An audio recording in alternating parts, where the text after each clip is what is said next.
ఇప్పుడు చాలామంది డౌట్ ఏంటంటే, చాలామంది క్వశ్చన్ కూడా ఏంటంటే, ఓ మా ఊర్లోనే మా వీధిలో పిఆర్పి చేస్తున్నారు, అక్కడ పిఆర్పి చేస్తున్నారు, ఇక్కడ పిఆర్పి చేస్తున్నారు, మరి మేము అక్కడికి వెళ్ళి చేసుకోవచ్చా?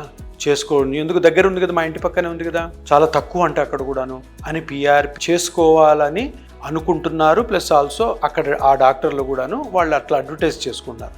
కొన్ని పాయింట్లు చెప్తాను, అవి తప్పకుండా మీరు ఆ డాక్టర్ దగ్గర, ఆ హాస్పిటల్లో ఆ క్వాలిటీసు, ఇన్ఫ్రాస్ట్రక్చరు, ఆ మెషినరీ ఉంటేనే మీరు అటువంటి చోట పిఆర్పి చేసుకోండి.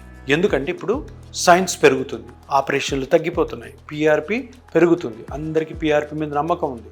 ఈ 4 స్టేట్స్లో, ఆంధ్ర, తెలంగాణ, తమిళనాడు, కర్ణాటక, ఈ 4 స్టేట్స్లో కూడాను ఇపియాన్ బ్రాంచెస్ ఉన్నాయి. 4 స్టేట్స్లో కూడాను మన వల్లనే ప్రతి ఒక్కరికి కూడా పిఆర్పి ట్రీట్మెంట్ అనేది ఒకటి వచ్చింది 2017లో.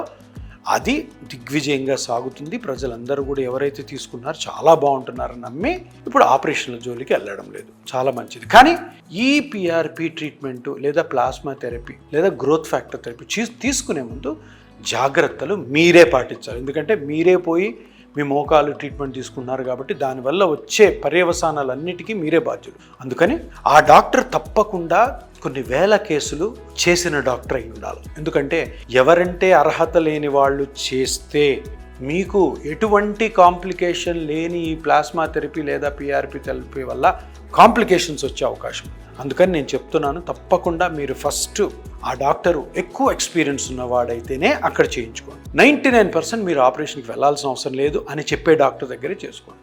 ఇంకొకటి, అల్ట్రాసౌండ్ స్కానింగ్ చెయ్యకుండా పిఆర్పి చేసే వాళ్ళ దగ్గర ఇది చేసుకోవద్దు. ఎందుకంటే అల్ట్రాసౌండ్ లేకుండా పిఆర్పి చేయడం అంటే చీకట్లో బాణం వేసినట్టు, ఎక్కడ పోతుందో తెలియదు, రిజల్ట్ ఉండదు, అనవసరంగా మీరు మీ డబ్బులు వృధా చేసుకుంటారు. ఇంకొకటి చాలా ముఖ్యమైనది ఏంటంటే, ఎవరైతే ఈ స్కానింగ్ చేసి ఈ పిఆర్పి ట్రీట్మెంట్ తీసుకుంటారో దాని తర్వాత ఎవరైతే ఈ స్కానింగ్ ద్వారా మిమ్మల్ని ఫాలో అప్ చేస్తారో, ఈరోజు గుజ్జు ఇంత తరిగింది, ఇది ఇంత పెరిగింది, ఇలాగ చేంజెస్ వచ్చాయి, ఇది ఇలా తగ్గింది, దీనివల్ల ఈ ప్రాబ్లం ఉంది కాబట్టి ఇది తగ్గిందని మీకు రెగ్యులర్ ఫాలో అప్ చేసే డాక్టర్ దగ్గరే మీరు ఈ plasma therapy, PRP, growth factor therapy చేసుకోవాలి.